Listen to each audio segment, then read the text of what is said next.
Eh, kita sekarang ini hanya berpendapat masih meragukan apakah Peggy itu pelaku DPO yang tertangkap. Pengacara keluarga Vina Hotman Paris menolak keputusan Polda Jawa Barat yang menghapuskan 2 pelaku di daftar pencarian orang, yaitu Andi dan Dani. Ia juga menyoroti penetapan Peggy Setiawan sebagai tersangka.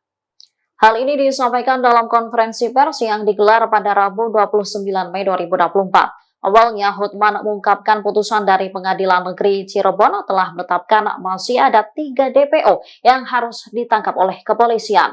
Dia menegaskan putusan tersebut sudah bersifat final dan mengikat. Hotman lantas mempertanyakan ketetapan mana yang harus dijadikan rujukan. Lebih lanjut, menurutnya masih ada keraguan-raguan apakah Peggy merupakan pelaku yang masuk DPO kepolisian. Menurutnya, apabila masih ada keraguan-raguan, seharusnya penetapan tersangka terhadap Peggy tak boleh dilakukan dengan tergesa-gesa. Kita sekarang ini hanya berpendapat masih meragukan apakah Peggy itu pelaku DPO yang tertangkap.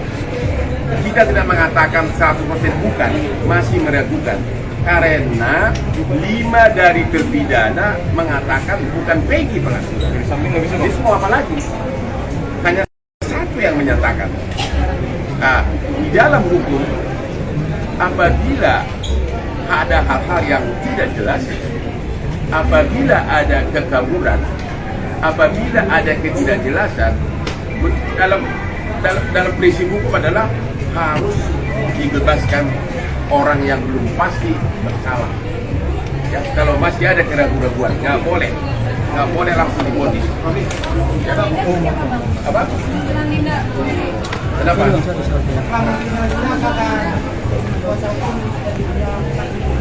Enggak, kalau Lida itu kan bukan saksi hukum, dia itu kan hanya kerasukan ya, kerasukan. Jadi tidak bisa dipakai sebagai saksi, bukan saksi yang diakui oleh undang-undang. Mungkin hanya sekedar petunjuk, tapi bukan saksi. Karena orang kerasukan tidak bisa jadi saksi. Di mata hukum kita belum diakui orang kerasukan itu sebagai saksi, sebagai bukti. Petunjuk boleh, hanya untuk guidance boleh. Jadi itu bukan bukti. Dari penambang ragu-ragu terhadap Peggy ini, apakah dari keluarga dari tahun 2016 sampai saat ini itu sudah benar Peggy atau bukan? Kalau Mbak bagaimana? Ini yakin nggak sih Peggy ini beneran pelaku atau enggak?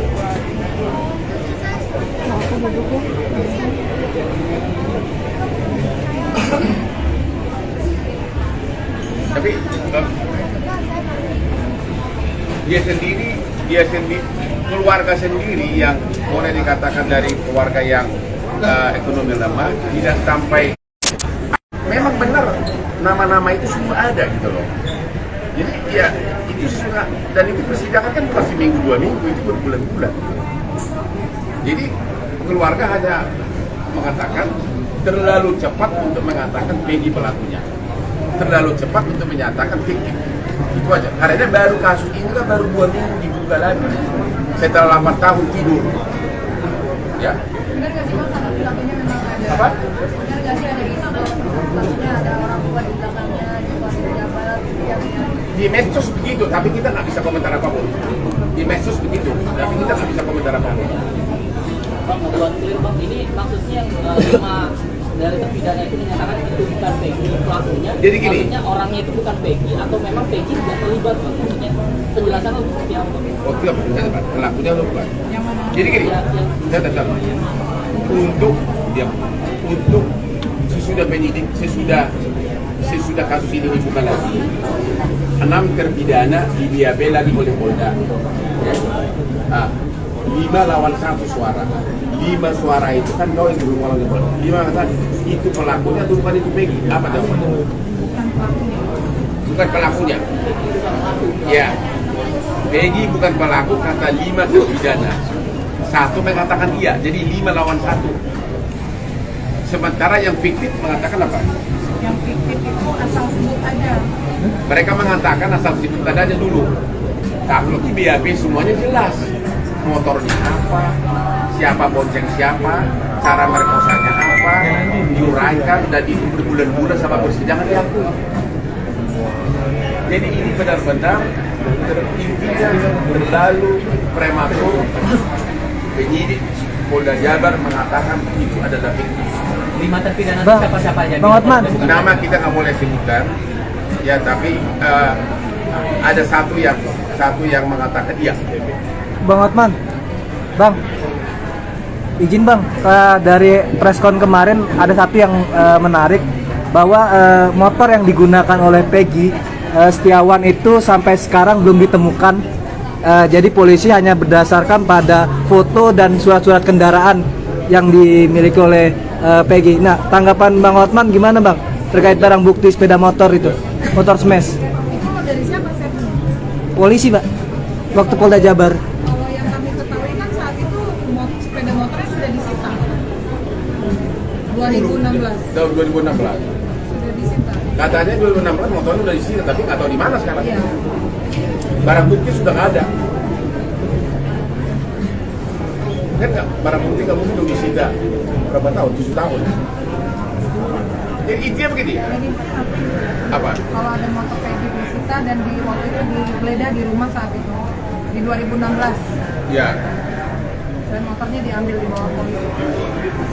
Kan sudah diakuin sama ibunya Peggy. Tapi motornya itu sudah nggak ada sekarang. Ya. Iya. Makanya saya bilang dalam prinsip hukum kalau ada keraguan-raguan maka seseorang tidak bisa dipidana. Kalau buktinya tidak lengkap maka bisa dinyatakan siapa pelakunya DPO ini termasuk terhadap Peggy. Demikian juga kalau belum pasti fiktif jangan bilang fiktif, kan belum pasti. Sementara putusan pengadilan dibuat di pengadilan berdasarkan pengadilan yang mengatakan ada 3 pelakunya yang DPO bukan fiktif. Bang, karena ada keraguan-raguan tadi, ditambah juga dengan masih ada pertanyaan juga di publik soal proses hukum ini, terutama penetapan Peggy sebagai tersangka.